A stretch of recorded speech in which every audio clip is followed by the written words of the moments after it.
to An Evening with Cora. This week I have someone who I've worked with in a different area.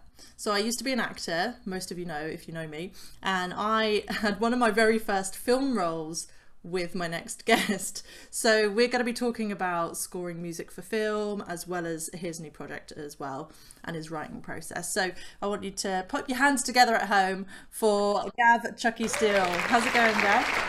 Hello, I'm good. Thank you very much for having me on your show. Well, of course, thank you for coming on my show.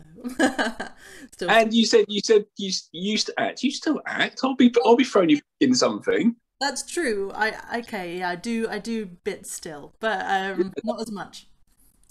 So I feel like I feel good to be on the show because I think it's really good to show the contrast of music in the world, and the fact that I've always felt that slight bit of a fraud because I came from the world of like sampling music where I was literally taking other musicians' music and looping it and putting beats to it, and the world of hip hop. So it's really funny. I've always felt the same as probably most producers in that sense, slightly on the fringe and not always accepted, especially musicians when you're like basically taking someone's music, but you're making something else out of it. So that's the whole concept of that. But anyway, so it's nice to be on here because I know you have obviously guitarists and singers, etc. Yeah, I just love it. I think, I've got so many amazing friends that are talented in different areas. So it's really nice to have you on and be able to talk about the kind of DJing stuff that you do and scoring for music too. So, I mean, firstly, just to go back in your life, your musical life, when did you first start kind of playing with music and starting writing and scoring? With a lot of sort of producers of the beats or orientated style of music, you generally find they come from a DJ world first. Literally going out with records, and because I still use vinyl actually, still going out and playing other people's tunes. Then after a while, because you're basically, when you start beat matching a song together, where you place the beat of one song, the beat of another song, and you put them together and do this with them, you're making a new thing. So once your brain realizes that this is something which can be achieved, and you can make something else out of something, making mashups, remixes, just mixing the songs together, you then go, oh, so I can actually take the ideas in my head of that drum beat and that loop I've seen on that record or heard on that record, put them together myself. So you start to look at the process of beat making. I think that's how it started for me. So I was like 20, 21 when I'd already been buying records, but I actually got my first turntables, like belt-driven turntables. Belt-driven is where the record player will go one way, but direct drive is where it will go back and forwards. Okay. How you can do the scratching with it. And I was into hip hop I got into hip hop when I was like 12. I heard Run DMC, and that was like so what was that? That was like 89. I heard Run DMC's Tougher Than Leather album. I got out of a class and I was in the change rooms and my friend had just been to America and brought back a tape. And we listened to it and I was like, what the hell is this shit? This is amazing. And it just really spoke to me, that whole syncopated beat thing, the repetitiveness to it. I really did. And Run DMC got so much energy and I was like, what the fuck, Yeah. And so I was collecting records, got into DJing, mainly got into DJing for scratching because I was just really into that, and I learned to do that before I actually learned to do the beat matching. But then I went to music college when I was like 23 and went there for a year to learn music production, which, if anything, it sort of showed me how shit the music business and industry is, if anything, to be honest with you. Showed me some things. But as soon as I got out of there, I learned on a PC and Cubase music program and like an old PC. As soon as I got out of there, they changed to Macs and Pro Tools. And I was like, what the fuck? So I went out my way and got a loan and bought myself a Mac and Pro Tools. So glad I did, because learning Pro Tools was good just for an audio editor. And having a Mac, working with a Mac is really good to get that. So I've been working with Macs for like 20 odd years, which is great. So I'm really proficient with it. So did that. So I went to music college, learned kind of basics, then just sat at home for hours and hours. I'd be around friends' houses and they'd just be sitting there smoking weed, drinking, watching the same shit on TV, the same thing every night. And I was just like, this is so boring. So I'd just go home and just learn and learn and learn and learn to the point where I can't have my hand like this because it hurts too much because I had it on the mouse. Literally, like, give me off. So I have to use a trackpad and a pen now to work. Right. You know, but I just spent hours and just realizing like what you can do with music and taking a piece of music and putting another piece and putting them together is just like, this just opens up a whole mass. You can take one sample and probably make 1,000 songs from it. Right. That's insane. That blew my mind of how you can take something which is, I've always liked taking something which shouldn't be used the way taking something, not using it the way it should be used, and just throwing out the instructions and going, no, I'm going to fucking do whatever I want with this. And that was what that sort of said to me. So that was it. And then I just kept writing music to the point when I was at a massive music conference and they played my music in front of a lot of people, and there was these judges and panels there, and they said, have you ever looked at scoring music for movies? And I'd never thought of it, and I'm a massive movie fan. Yeah. And I was just like, that's just genius. Why did I not think of that?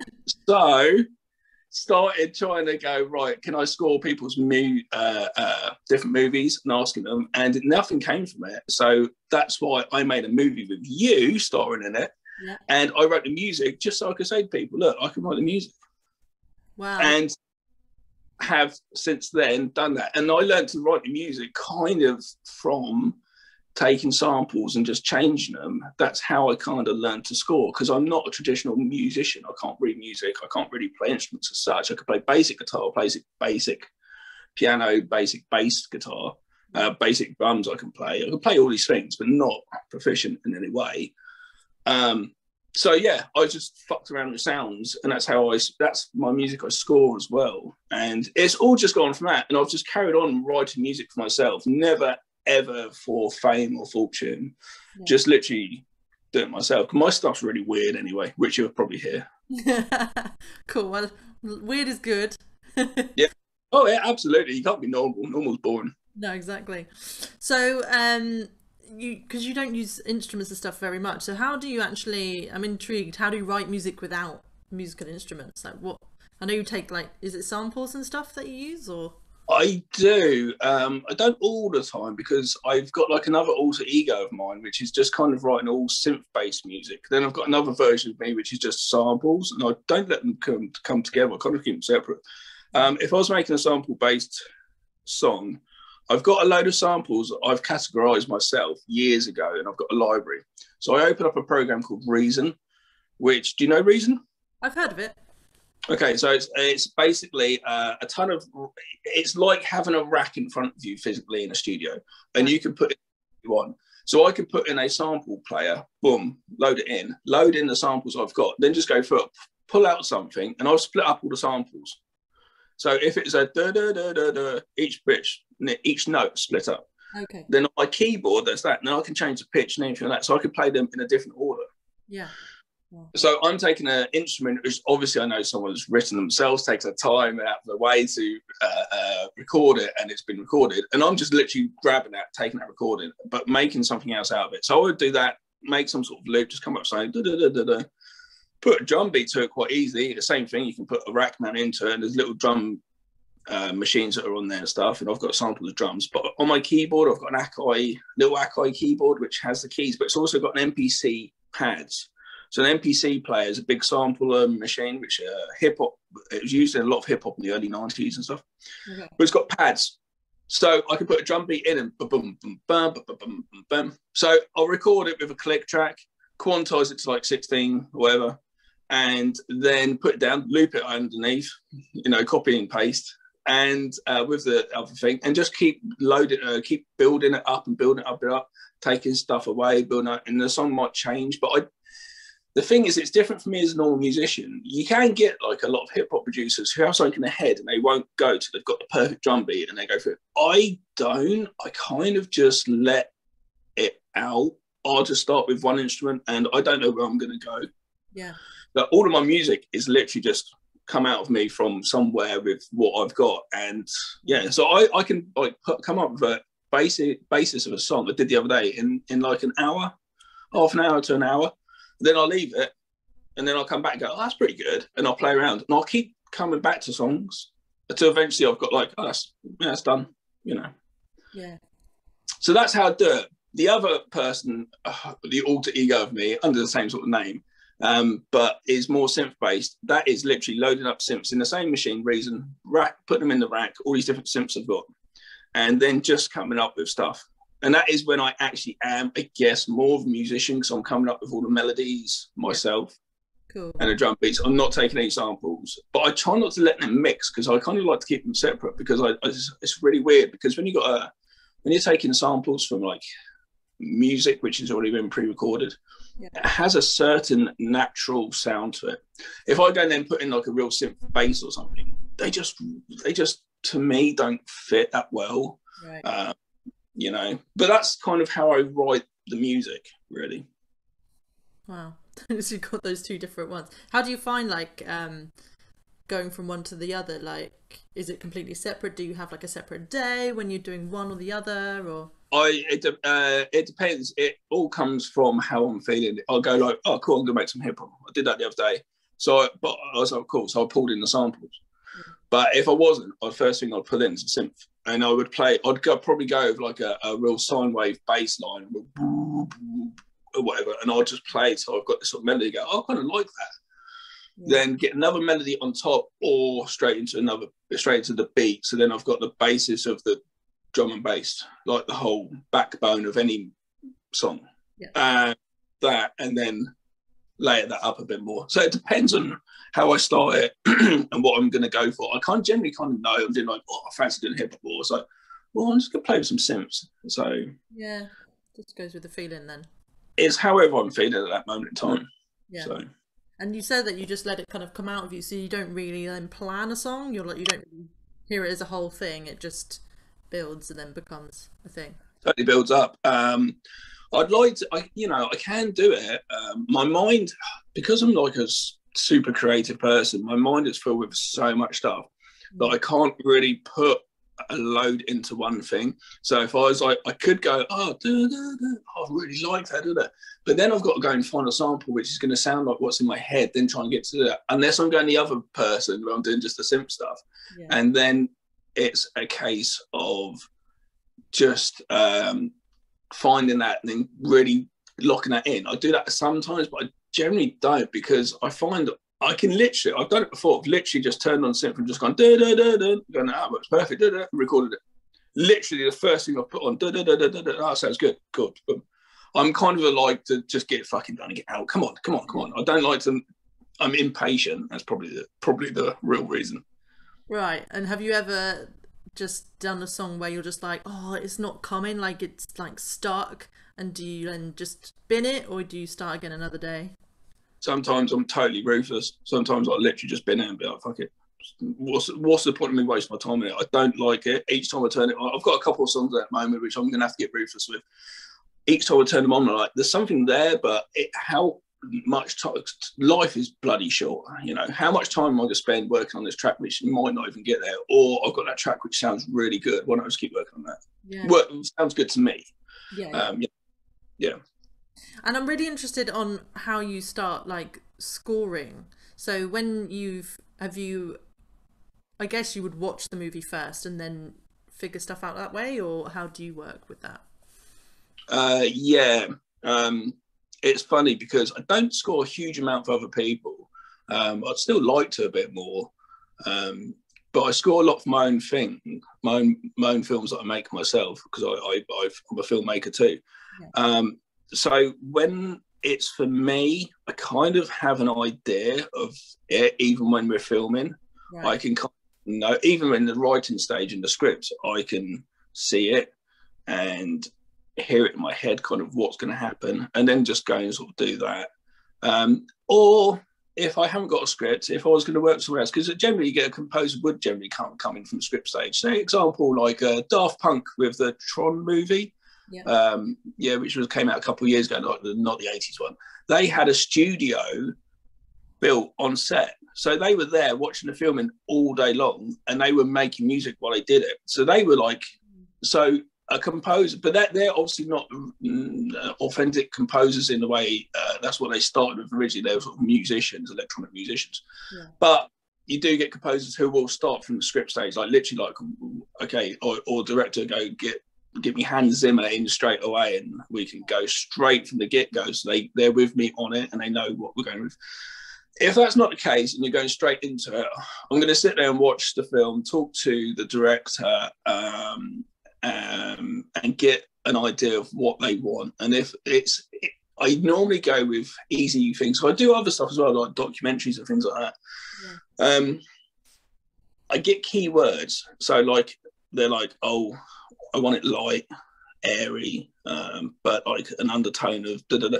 I just get keywords, and then I just go back, and depending on what it is, I might even use samples, or I might record stuff. I'll record like a rusty saw, or just strange sounds, and then you can put effects to them or whatever. But it depends on what it is. When we made And Nothing Hurt, which is for everyone watching and listening, it's a short film about a soldier in World War II discovering a witch in the woods. So for that, I did all natural instruments. I literally went out to my shed, and like I said, got a rusty saw and got all these things which were natural instruments, and recorded them and made sounds with them. But for example, we did Beyond, which was a short film about a man having vivid dreams with drugs, so they're a bit crazy. I went straight all synth with that, because that had to be like that. So because that's the field of that film. So getting back to what you're asking, it's the field of the film itself and what the person who made it wants, and kind of just going with that, really. Okay. Yeah, great. Okay, and you've got 3 songs that you're sharing with us today. So if you can just give us an introduction there to the first one, which is called Rock the. Yes. So give us an introduction to that, and then we'll have a listen. Okay, so I thought I'd try and give you 3 songs today for your audience to check out, with a good wide variation of them, of what I've been saying. Now, this first one was made for like an EP I made like 2001, maybe. So it's kind of old now, but it's kind of built up with just scratching. I thought it's a really good example to show, like, the bass line in it is pretty much me turning the bass line on and off with the crossfader. So it's on, off, on, off. Then I've got the pitch. It's just a bass tone on the record. I've got records which just have a... Yeah. And you can change the pitch and then change the speed at the same time. So while I'm cutting it in and out to the rhythm of the music, you can do that. So this song is a very good example of what you can do with scratching. The drum beat is a computerized drum beat, but you can do drum beats as well with scratching and stuff. You can make a whole, there's like musicians out there or turntablists who will take, have like 2 or 3 of them, all with their own, one mixer, one turntable, and there'll be a band and they make music. And it's amazing. Again, it's just taking something and just changing it completely.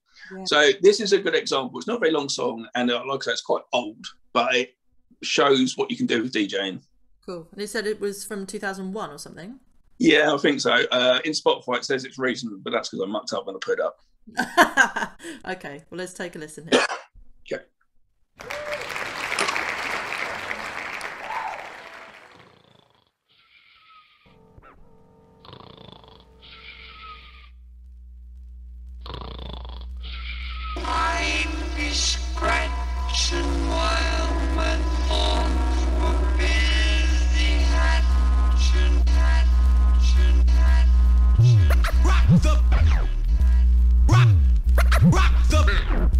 Rock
from an EP which all continues. So that's what sounds a bit abrupt coming in and out. Oh, okay. I was going to say it sounds like an intro to something. Yeah. Totally. It's a very short thing. It's just trying to give an example of what you can do with DJing, really. And I don't know how you'd be able to hear that bass line so much on my phone. There, it doesn't come out very well, but yeah, that's basically just a load of layers of scratching just built on top of each other. And you know, you can't sort of sit there and go, oh, let's have a romantic dance to that, or let's just chill out and listen to that. It's a definite thing. That's why I say it's a bit out there and a bit weird. Yeah. There's only a certain amount of the world is going to like something like that. Yeah. But I like to just create stuff, and I loved it. I think just where it was kind of quiet at the beginning and all these little sounds just start kind of building up. And that's what I could imagine it going to something like really like bassy and a bit bouncy. Yeah. Oh, good. I'm glad you liked it. Cool. Yeah, I haven't listened to these on purpose for that reason. Oh, cool. You've not heard them. Brilliant. No. I just checked that they worked and I was like, right, I'm going to listen to them at the time. So, okay. Eyes of a Killer is the next one. Yeah, 2017, I decided to make a hip hop album, and there's a little bit of singing. There's a friend of mine who's on there singing as well, but there's a couple of rappers on there as well, and some instrumental tracks. And my ex-wife plays cello on one of the tracks as well, a couple of tracks. This is with my friend called Definitional. That's his rapper name. I purposely, all of the songs in this album called The Revenge of Dr. Death, all the songs are all samples and mainly all from horror movies, like horror movies from like the 30s or 40s, stuff which should be public domain and stuff. Yeah. And I would just say to him, oh, I've got a feeling for this. Can you go over it? And he's just an incredible wordsmith here. Look, he just comes with stuff. So I said to him, this track kind of reminds me of The Doors' Riders on the Storm, where it's about a killer on the road. So even when I produced this track, I actually produced it in the same way they did with Riders on the Storm a little bit. With Jim Morrison's voice, you've got him whispering. Okay. Killer on the road. That stuff, while he's singing it as well. So there's a lot, if you really listen to a good version, a high-def version of Killers on Riders on the Storm, you can hear that. So for this, as you hear, this is about a killer as well. This is about someone hunting a killer. Yeah. You can hear the whispers in little places here and there and stuff. And I did that exactly as a homage to The Doors' Riding on the Storm. But yeah, this is a track about him hunting down a serial killer, and there's a twist at the end. So it's amazing that he did it. At the end, he's like, "Yeah, I've made this twist," and I was like, "That's incredible. You could make a short film out of it, you know." Amazing. Let's listen.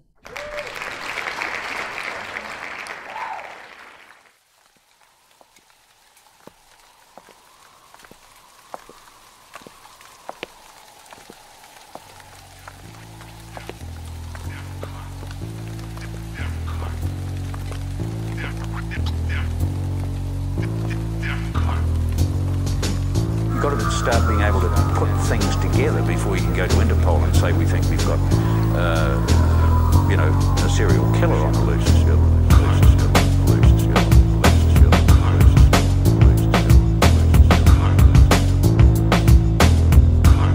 A serial killer on the loose. Yo, there's a killer on the loose, madmen in the street.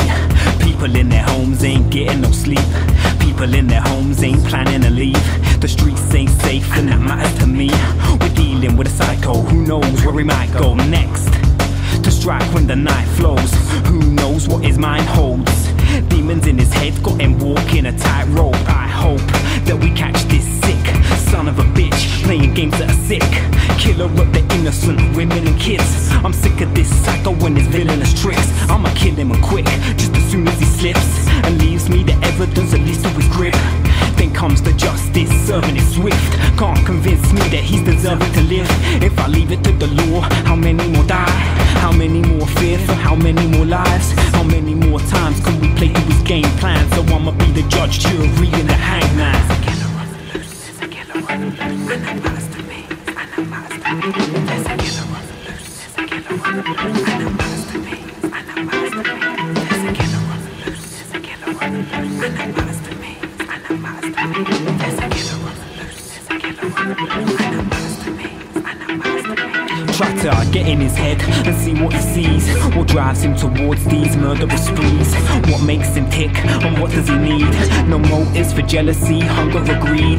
Nothing that I see makes sense of his acts. There's no theme or method to his felonious tracks. But as long as he's free, I can never relax. So I'ma make sure that he never relapse. I'ma make sure that his days are done. If he didn't wanna war, then why's he waging one? I'ma look him in the eye, then I'll raise my gun and ask him now who's the crazy one. But no matter where I look, I find no clues, no shred of evidence to lead me to. But trust I'ma do what police don't do, and catch this nut I run, I'm running right through. Cops call me crazy, but I found my link. I walked in his shoes and I know how he thinks. I know where he strike and I know what's next. I know who he's after, I know who to protect. He's killed over 50 and never been caught. One step ahead of the law with his force. Pray that he seeks like the evil of sport. I can't trust his fool to the cops and the court. He's been taunting all along, but today he pays for the wrongs. I'ma go and put an end to his days. For his crimes I'll make sure with his life that he pays. He lived and now he's gonna die for his ways. I've located his lair, I plan my strike. Before he has the chance to end another life, I'll wait till it's late, then I'll creep through the night to reach his destiny and claim my prize. I enter his lair with his blood-stained walls. I'm shocked by the size being left by this school. I stare in his eyes as I murder this killer, but all my bullet makes is a crack in the mirror. Crack in the mirror.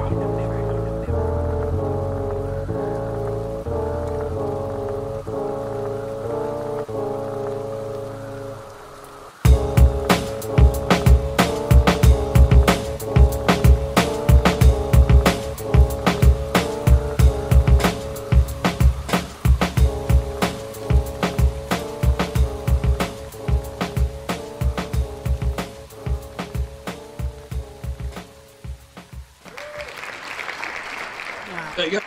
It's cool, isn't it? I love that twist at the end. It's really good. Ooh, that crack in the mirror, like, that was a cool line.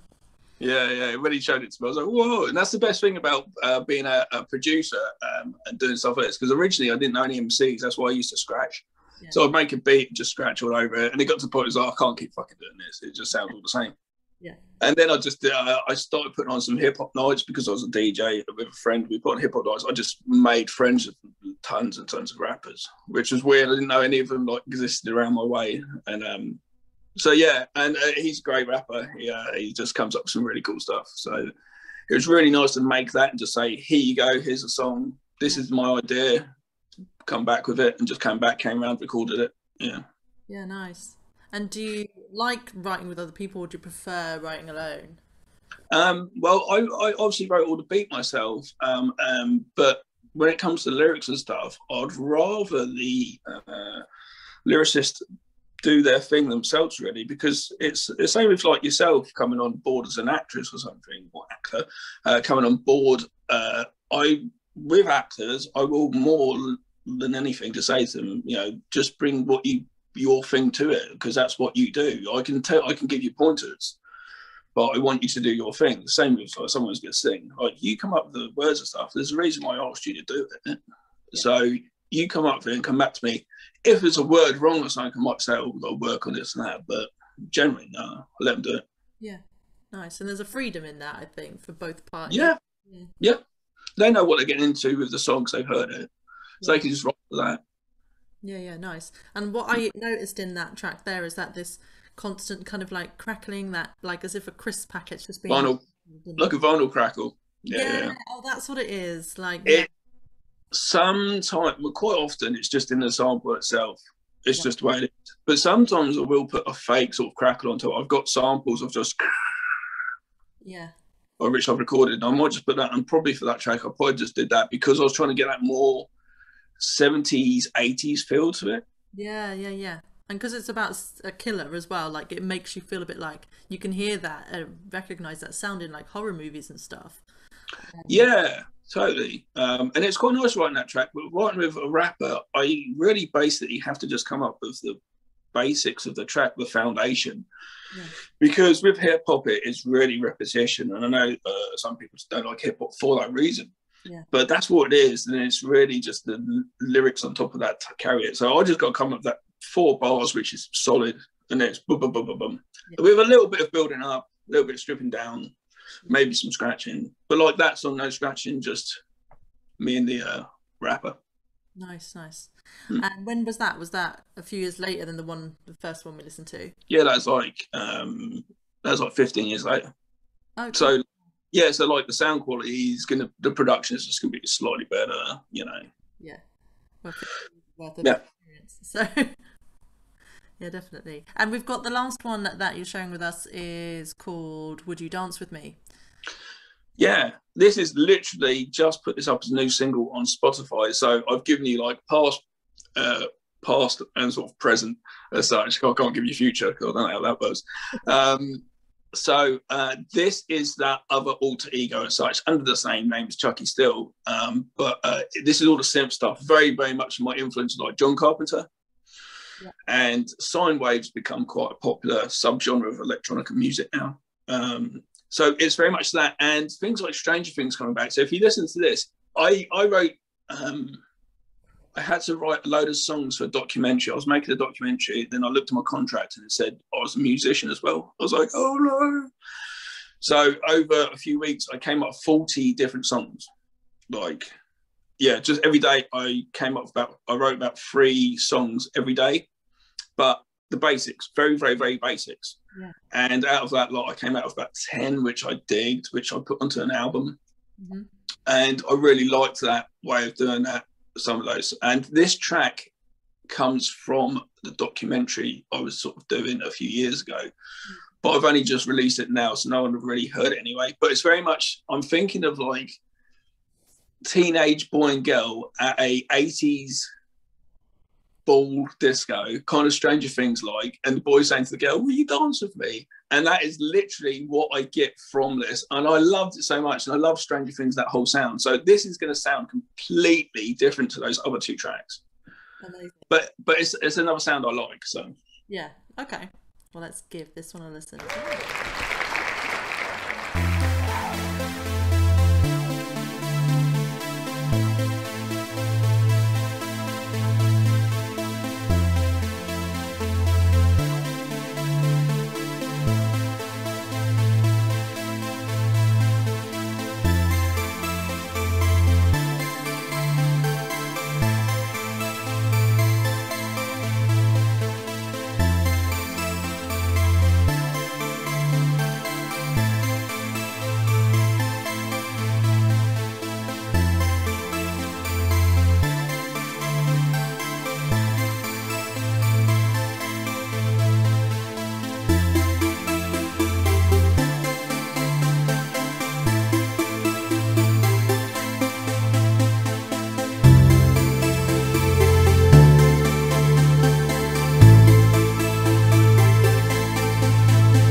So yeah, very Stranger Things.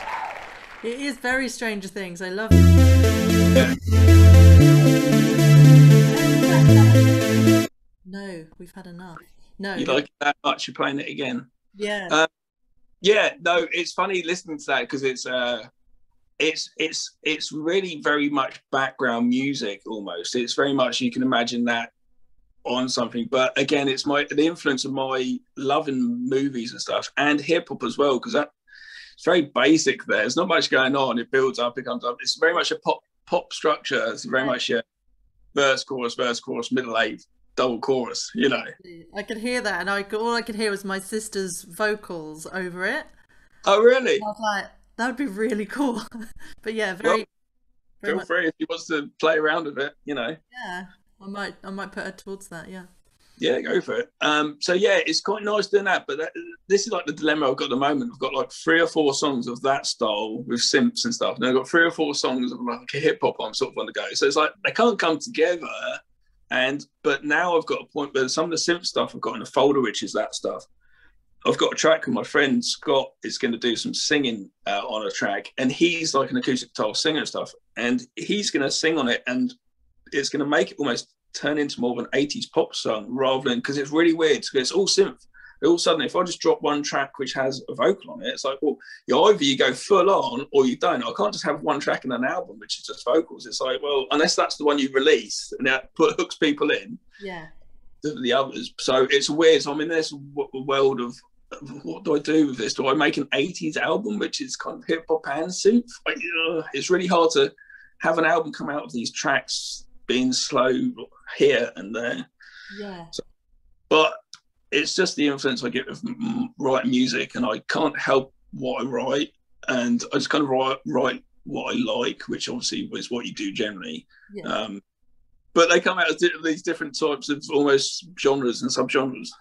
That's quite nice, because you'll have like all these different albums of different genres, and it's a bit... Yeah. And with the best thing is though, with the synth stuff, I can then, if someone says to me, oh, I'd like to purchase it for a video I'm making on snowboarding or something, they can do that because it's all sample free.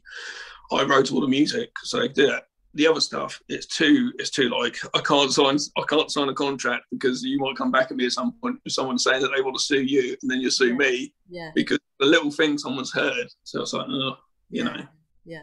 Well, when I was listening to that last one there, I just imagined that you could literally have like a really short film of like the school dance and then the kids each other, and so.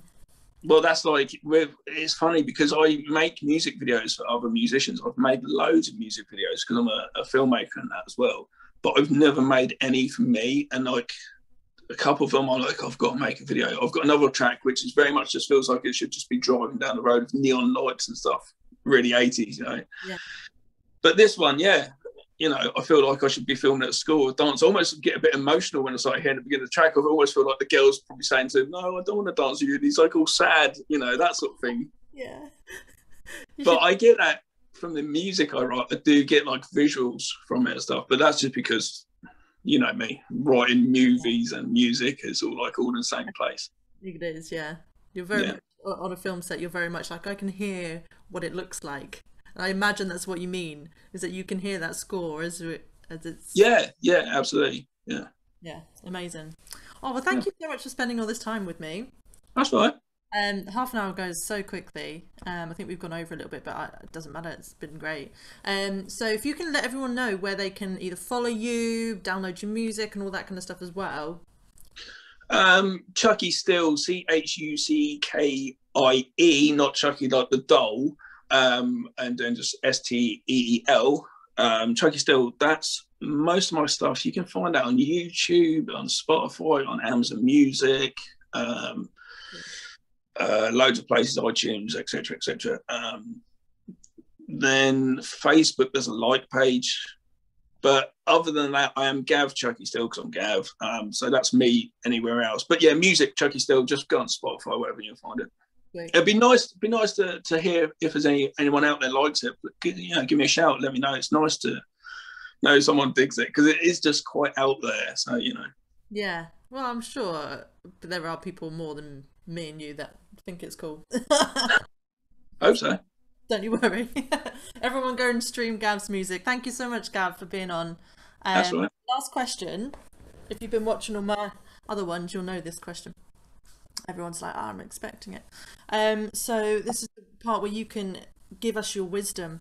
So if you could give the people out there watching and listening just one piece of advice, what would that be?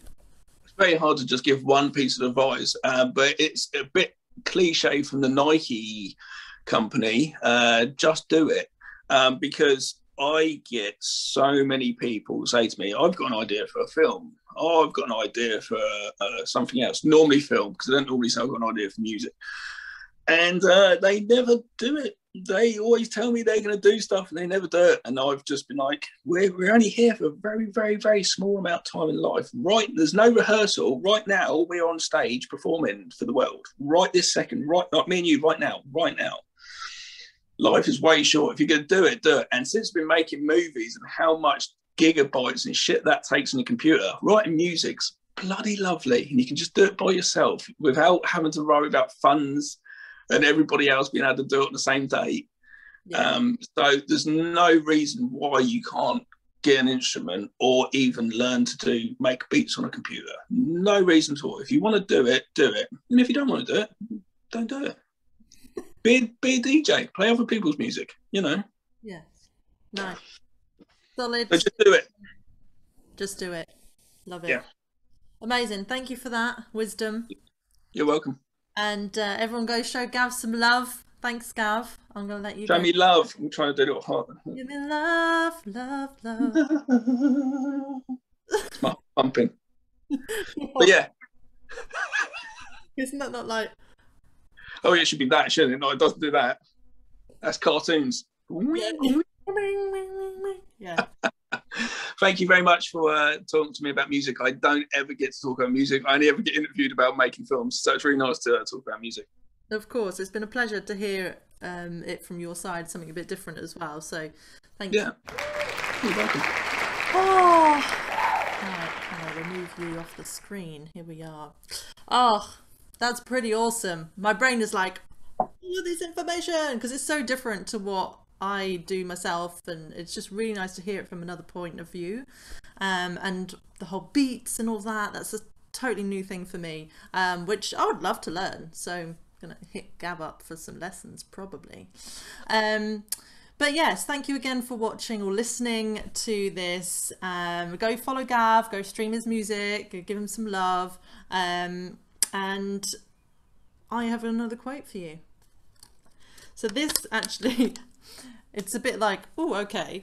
But it says, 1 million likes will never be enough if you don't like yourself. And I read that and I was like, oh yeah, that's me. Most of these quotes that I'm sharing with you are basically like me, that I need to hear these things. And not that I don't like myself. I do like myself. But this has been a journey of liking oneself. And yeah, 1 million likes on your Instagram or your whatever, and even doing this show, like, oh, how many people have watched? Like, it doesn't really matter. As long as you like yourself, you love what you do, and you're having fun, that's all that matters. So yeah, that's what that told me to tell you today. So thank you again for watching, listening, and see you next week. Much love. Bye.